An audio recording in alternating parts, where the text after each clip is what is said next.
ഇപ്പോൾ പത്തനംതിട്ടയുടെ മുഖച്ഛായ മാറ്റം എന്നാണ് പത്തനംതിട്ടയിൽ മത്സരിക്കുന്ന ഇടത് സ്ഥാനാർത്ഥി മുൻ ധനകാര്യമന്ത്രി പറയുന്നത്. കേരളത്തിൻ്റെ ഷേപ്പ് മാറ്റിയ ആളാണ് അദ്ദേഹം. കേരളത്തിൻ്റെ ഷേപ്പ് മാറ്റിയ മുൻ ധനകാര്യമന്ത്രി തോമസ് ഐസക് ഇപ്പോൾ പത്തനംതിട്ടയുടെ മുഖച്ഛായ മാറ്റാൻ വന്നിരിക്കുകയാണ്. ഏറ്റവും അപകടകരമായ രീതിയിൽ സംസ്ഥാനത്തെ ഈ സാമ്പത്തിക പ്രതിസന്ധിയിലേക്ക് തള്ളിവിട്ടതിൻ്റെ മുഖ്യ ഉത്തരവാദി അന്നത്തെ ധനകാര്യമന്ത്രിയാണ്.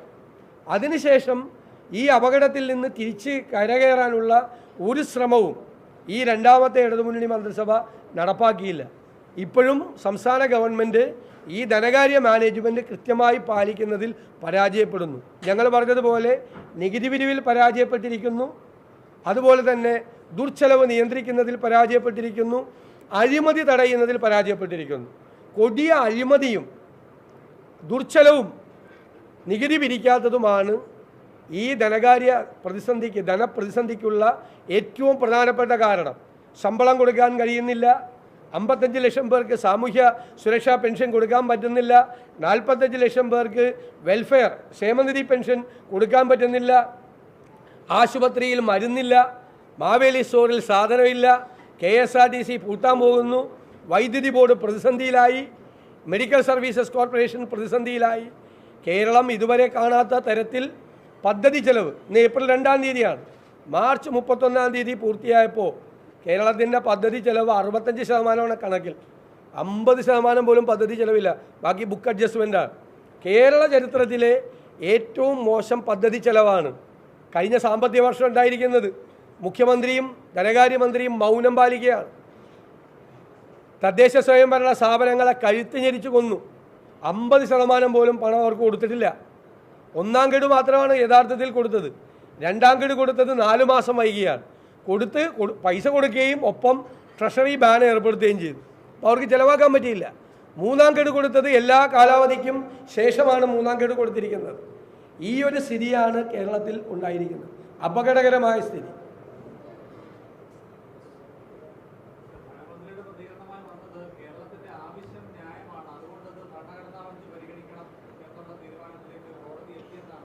ഒറ്റ പോയിൻ്റാണ്, അതായത് 293(2) വകുപ്പ് അനുസരിച്ച് കേന്ദ്രത്തിന് അധികാരമില്ല, അതുകൊണ്ട് കൂടുതൽ കടമെടുക്കാൻ കേരളത്തെ അനുവദിക്കണമെന്നാണ് പറഞ്ഞിരിക്കുന്നത്.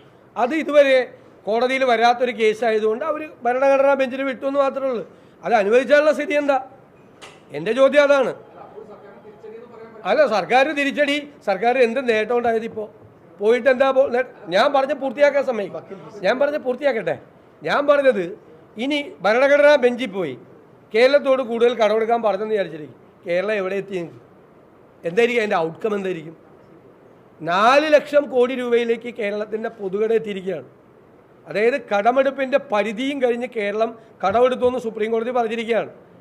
ഇനിയും കടമെടുക്കാൻ അനുവദിച്ചാൽ കേരളത്തിൻ്റെ സ്ഥിതി എന്തായിരിക്കും? ഇത് കോൺസ്റ്റിറ്റ്യൂഷണൽ ബെഞ്ച് ഇത് അനുവദിച്ചാലുള്ള സ്ഥിതി എന്തായിരിക്കും? അതല്ലല്ലോ പ്രധാനപ്പെട്ട കാര്യം. ഇപ്പോൾ ചോദിച്ച ഇൻ്ററീം ഇഞ്ചക്ഷൻ കൊടുത്തില്ലല്ലോ, ഒന്നും അനുവദിച്ചില്ലല്ലോ. സ്ഥിതി അടുത്ത വർഷം എടുക്കാനുള്ള അടുത്ത വർഷം കടമെടുപ്പ് എത്രയുണ്ട്? 36,000 കോടി രൂപയാണ് എടുക്കാനുള്ളത്. അതിൽ 15,000 കോടി രൂപ എടുത്തു കഴിഞ്ഞു ഈ വർഷം തന്നെ, അടുത്ത വർഷത്തേക്കുള്ളത്. അതുപോലെ കിഫ്ബിക്ക് വേണ്ടി കടമെടുത്തത്, ബജറ്റിന് പുറത്ത് കടമെടുത്തത് ഈ കടമെടുപ്പ് പരിധിയിൽപ്പെടും. അപ്പോൾ വീണ്ടും 4,000 പോയി. അവസാനം വരുമ്പോൾ അടുത്ത 9 മാസത്തേക്ക് 6,600 കോടി രൂപ മാത്രം എടുക്കാവുന്ന സ്ഥിതിയിലേക്ക് കേരളം പോവുകയാണ്. ഗുരുതരമായ പ്രതിസന്ധിയിലേക്ക്. കടമെടുത്തു കഴിഞ്ഞാൽ കടം തിരിച്ചടയ്ക്കണ്ടേ? കടം തിരിച്ചടയ്ക്കാൻ പറ്റുന്നില്ല. ഇപ്പോൾ ബോണ്ട് എടുത്തു, കിഫ്ബി ബോണ്ട് 9.72% പലിശയ്ക്ക് എടുത്തിട്ട് 6% പലിശയ്ക്ക് ഇവിടെ വേറെ ബാങ്കിൽ കൊണ്ടിട്ടിരിക്കുകയാണ്. അതിപ്പോൾ തിരിച്ചടച്ചു 6%. ഇതാണ് മിസ്മാനേജ്മെൻറ്റ്.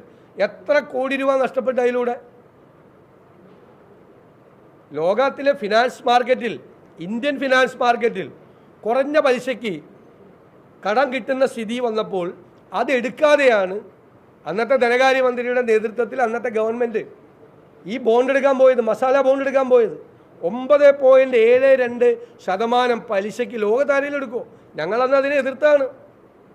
ഇന്ത്യയിൽ തന്നെ കുറഞ്ഞ പലിശയ്ക്ക് കിട്ടുമായിരുന്നു, ബോണ്ട് കിട്ടുമായിരുന്നു. റിസർവ് ബാങ്കിൻ്റെ ബോണ്ടുകൾ തന്നെ ഉണ്ടായിരുന്നു. അതെടുക്കാൻ പോവാതെ ഇത്രയും ഉയർന്ന പലിശയ്ക്ക് എടുത്തു.